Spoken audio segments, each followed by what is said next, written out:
Boa tarde. Vamos fazer a nossa agenda de reforma íntima do dia 26 de dezembro de 2025. Reflexão e vivência em torno do Evangelho. Olhando, viu Jesus os ricos a lançarem suas dádivas no gasofilácio. Viu também uma viúva pobre deitar ali 2 pequenas moedas.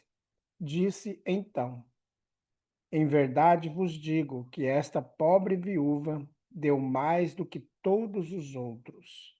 Lucas 21, 1-3. Meta do mês: desenvolver a piedade e a compaixão.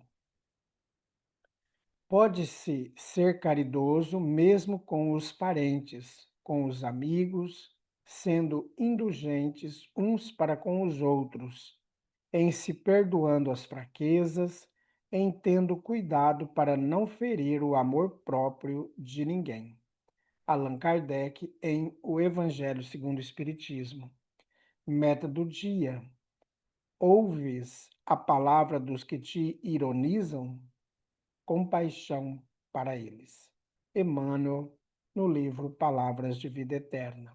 Sugestão para sua prece diária: prece pelos incrédulos e pelos endurecidos no mal. Graças a Deus, bondoso Jesus, que o seu amor envolva cada um de nós nesse momento.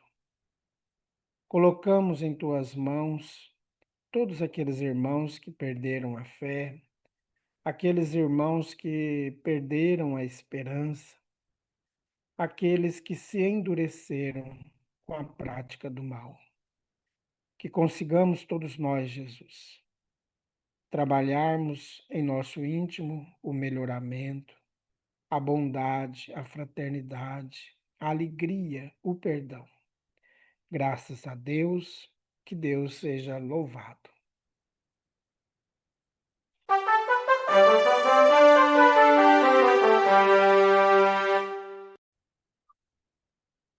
Meus amigos, nós tivemos dificuldade para fazer a nossa gravação agora de manhã, então estamos aproveitando esse momento para transmitir a todos a mensagem de hoje. Lembramos que as atividades do dia de sábado estão em recesso nesse fim de ano. As atividades da segunda-feira, que é a triagem fraterna, para aqueles que querem fazer o tratamento espiritual. As atividades de terça e de quarta-feira continuam normalmente, incluindo também o culto do Evangelho que acontece aos domingos, às 6 horas da tarde. A Casa Espírita Amigos da Paz está sediada em Alta Floresta, Mato Grosso, no bairro Jardim Primavera, no final da Avenida Brasil. Mais esclarecimentos, entre em contato com a gente pelo WhatsApp 66 984 66 7110.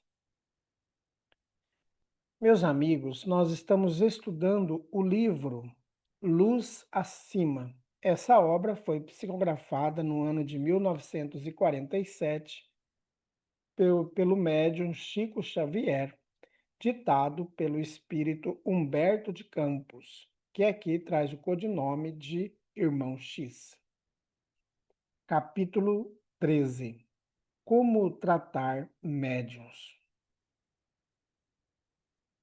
Você pergunta a mim, espírito desencarnado, qual a maneira adequada de tratar os médiuns. Alega que muitos passaram por seu clima individual sem que pudesse compreendê-los. Começam a tarefa entusiásticos e lestos, abandonam a sementeira.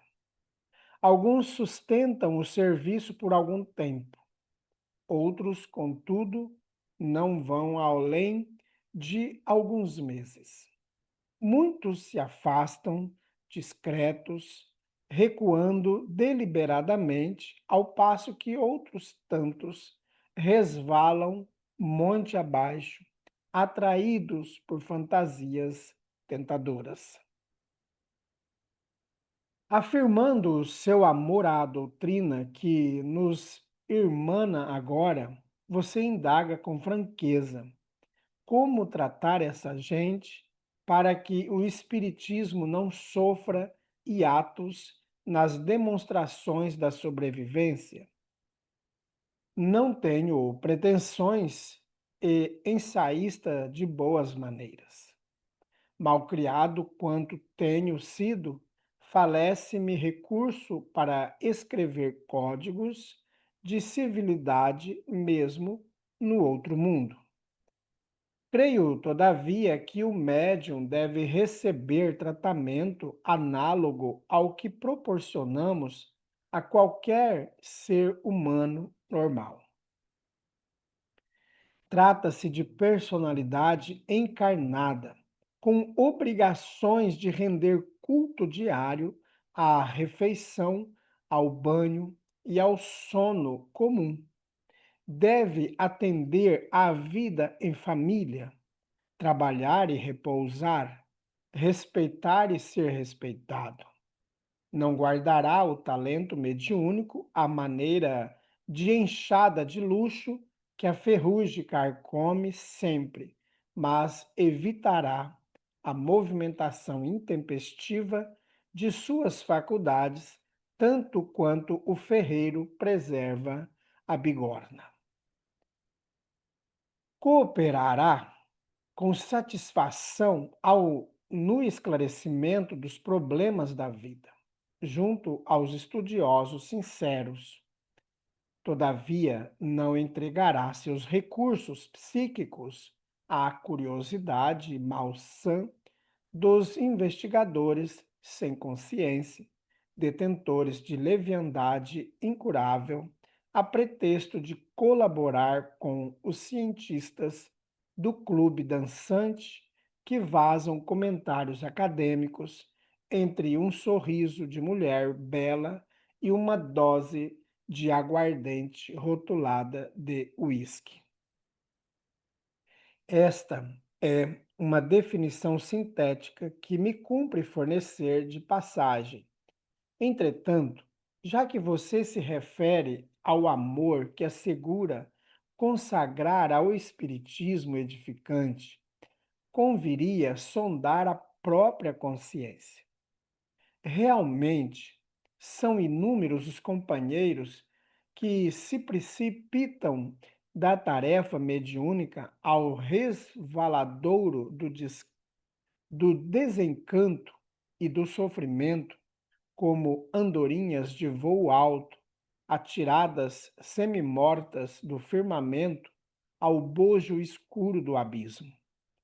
Vemos, no entanto, que se os pássaros algumas vezes descem ao círculo tenebroso sob o fascínio de perigosa ilusão, na maioria dos casos caem mutilados sob golpes de caçadores inconscientes. Doloroso é dizer, contudo, quase todos os médiuns são anulados pelos próprios amigos sem maior consideração. O plano superior traça o programa de trabalho benéfico e renovador. O funcionário da instrumentalidade concorda com os seus itens e dispõe-se a executá-lo, mas escancarada a porta do serviço, a chusma de ociosos adensa-se-lhe em torno. Esqueçamos a fileira compacta dos investigadores e curiosos que transformam em cobaia o primeiro doente psíquico que lhe cai sob as unhas.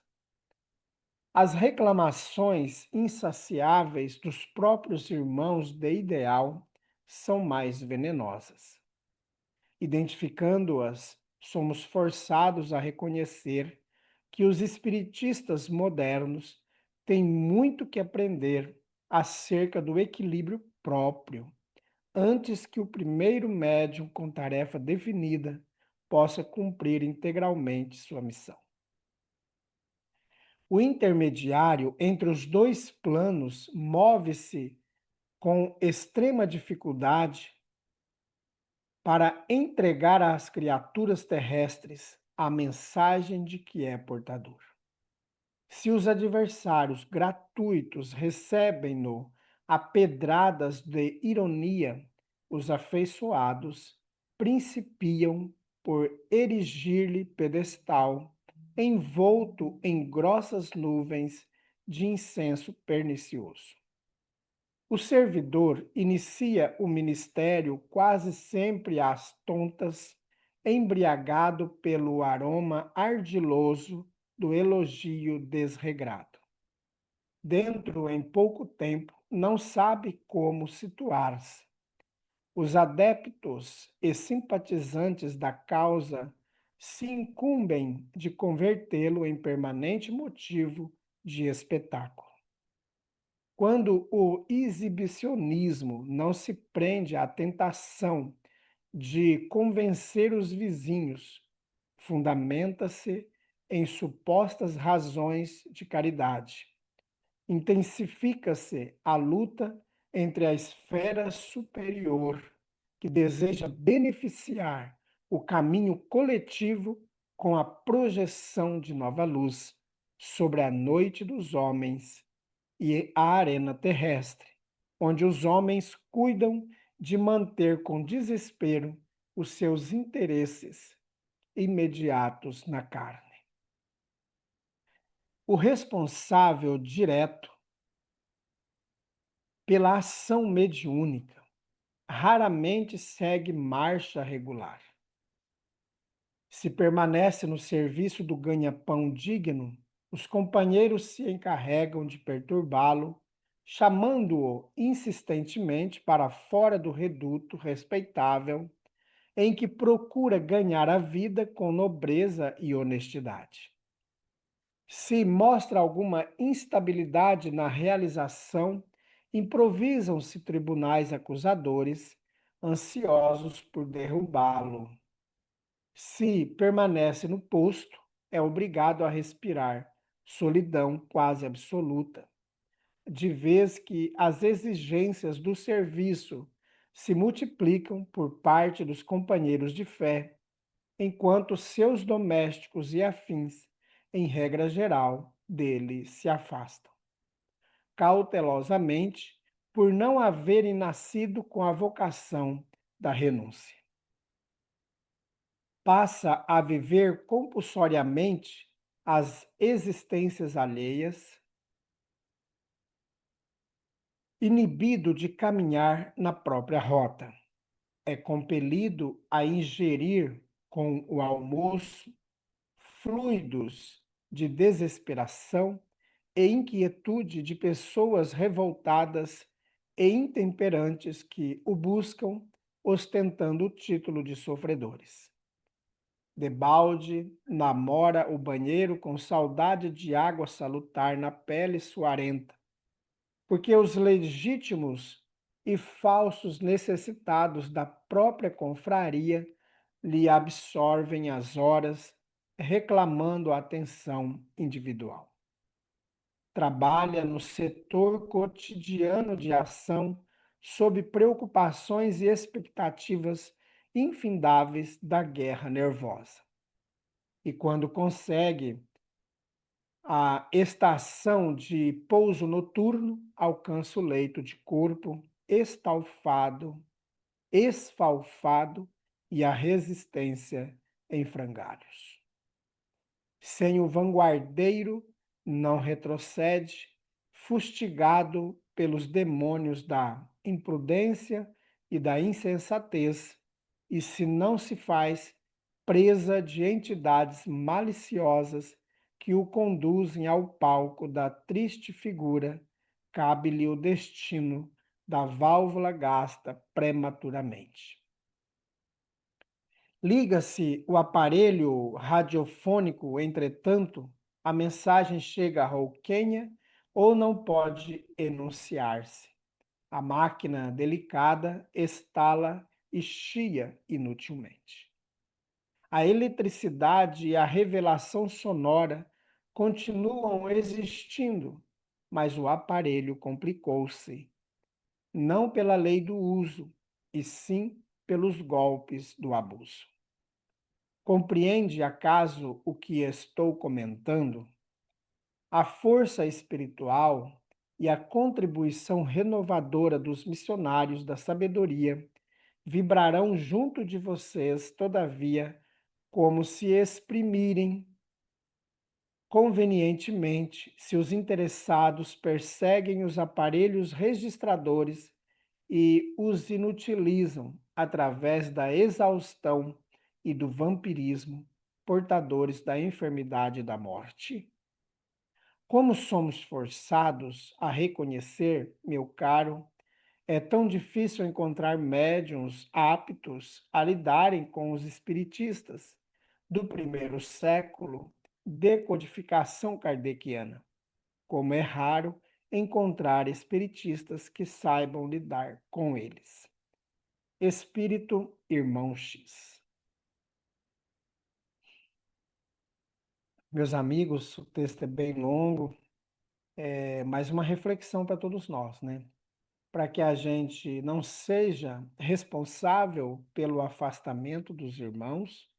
Muitas vezes, muitos médiuns se afastam por problemas particulares, íntimos de cada um, mas muitos também podem se afastar da casa espírita por causa dos outros trabalhadores, por causa de nós que muitas vezes não sabemos trabalhar com eles e às vezes somos rudes, exigentes e acaba afastando os amigos, afastando os outros médios. E muitos ficam cansados, exaustos, não dando conta da tarefa. Então é importante essa reflexão que o Humberto de Campos traz para nós, para todos nós, a ele pontuando várias questões que envolvem a atividade mediúnica. Então vamos fazer prece? Amado Mestre Jesus, benfeitores amigos, nós somos gratos por estar sempre conosco, somos gratos por enviar mensageiros dispostos a nos instruir pelas mãos do Chico, pela mão do Divaldo e de tantos outros irmãos que dedicam sua tarefa à obra do Evangelho do Cristo. Que consigamos, Jesus, nos aperfeiçoar ainda mais, sempre lembrando de desenvolver a bondade e a fraternidade. Graças a Deus, que Deus seja louvado. Meus amigos, tenhamos uma boa tarde e um bom fim de semana aí para todos nós. Que Deus nos abençoe.